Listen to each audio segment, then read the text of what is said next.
Today we will learn Chinese characters. 冰 Okay, watch how I pronounce it. 冰播音冰冰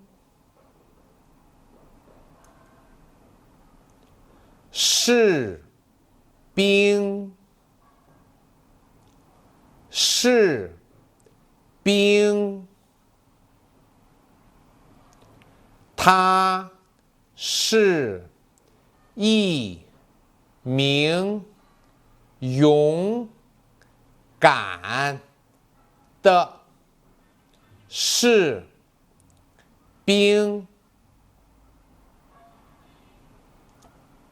他是一名勇敢的士兵。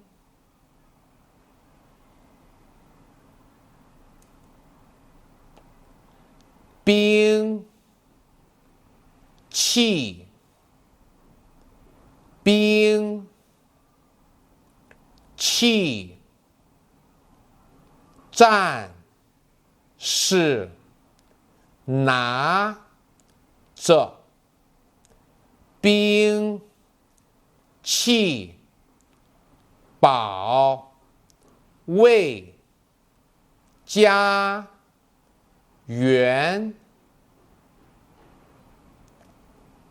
战士拿着兵器保卫家园。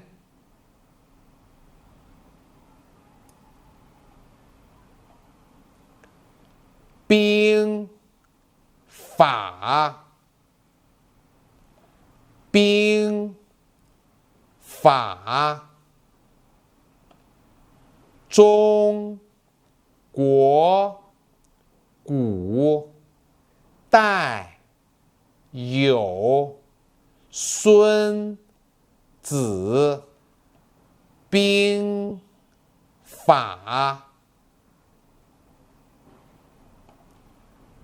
中国古代有孙子兵法。Next, let's look at how to write this character.